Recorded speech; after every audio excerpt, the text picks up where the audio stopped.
5 তারিখের আন্দোলনে মারা গেছি। ও আমার মৃত সাজাইছে, সাজাইয়াদের লোকজনের কাছ থেকে টাকা পয়সা নিতেছে। তার ব্যাপারে বাদী হয়ে বোর কথাও বলে নেই, বাদী হয়ে তুমি জাস্ট মামলা করবা। পরে গেছি আমি উকিলের সাথে কোনো ধরনের কথা বলি নেই, ওনারাই সব কিছু বানাইছে। আমারও কোনো ধরনের কথাই জিজ্ঞেস করা হয়নি এখানে। এ যেন ঘর পোড়ার মধ্যে আলু পোড়া। 5 আগস্ট ছাত্র আন্দোলনের মধ্য দিয়ে বাংলাদেশে যে সহিংসতার ঘটনা ঘটেছিল, বাংলাদেশের সকল প্রাণী এবং মানুষজন সবাই জানে। প্রিয় দর্শক, সেই ঘটনা নিয়ে নতুন এক চাঞ্চল্যকর তথ্য বেরোয় আসলো। আগে পরে হয়তো আপনারা এই ধরনের খবর কেউ জানেন না, এবং এই ধরনের ঘটনা হতে পারে আপনারা সেটা কল্পনাও করতে পারবেন না। সুপ্রিয় দর্শক শ্রোতা, আসসালামু আলাইকুম। দেশে এবং প্রবাসে, দূরে এবং কাছে যে যেখান থেকে আজকের এই ভিডিওগুলো দেখার জন্য প্লে করেছেন, সবাইকে অনুরোধ করব সম্পূর্ণ ভিডিওটি কন্টিনিউ করবেন, কারণ গুরুত্বপূর্ণ খুবই ইম্পর্টেন্ট কিছু তথ্য আছে। আপনারা অবাক হয়ে যাবেন, ঘটনাগুলো শুনলে আপনারা অবাক হয়ে যাবেন।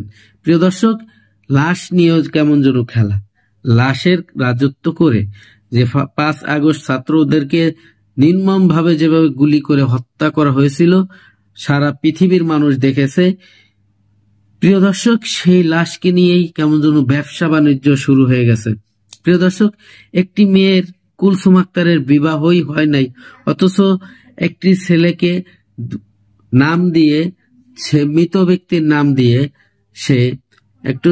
সে এখনো পর্যন্ত জীবিত, অথচ তাকে মৃত ঘোষণা করে মাটি দিয়ে অন্য লোক বেওয়ারিশ দাস দাফন করে দিয়ে তার নামে মামলা দিছে সাধারণ কিছু এলাকাবাসীদের নামে। প্রিয় দর্শক, চিহ্নিত করে যারা সাবেক যেন সুযোগের সদ্ব্যবহার করেছে, যারা বিগত দিনে ক্ষতি করেছে, পাড়া প্রতিবেশী ছিল, অনেকেরই সুবিধা হয় না, অসুবিধা হয়, এই ধরনের উল্লেখিত কিছু লোকজনকে বাছাই করে তাদের নামে এই গায়েবী মামলা দেওয়া হয়েছে। প্রিয় দর্শক, এই অ্যাটেম্পট মার্ডারের মামলা দেওয়ার পরে সেই লোকটাকে পুলিশ যখন তদন্ত করতে গেল আসামিদেরকে, সেই আসামি পক্ষের কিছু লোকজন পুলিশের কাছে ধরা দিয়ে বলতেছে যে আমরা যার নামে আসামি, যার হত্যাকাণ্ডের আসামি আমরা, সে কেন এই পৃথিবীর বুকে এখন পর্যন্ত জীবিত অবস্থায় ঘুরে বেড়াচ্ছে। প্রিয় দর্শক, এই ঘটনাটি যখন পুলিশ প্রশাসন জানতে পারল, তখন তাদের শরীরের পশম দাঁড়িয়ে গেল। কি করে এটা সম্ভব, কিভাবে বা এটা হতে পারে?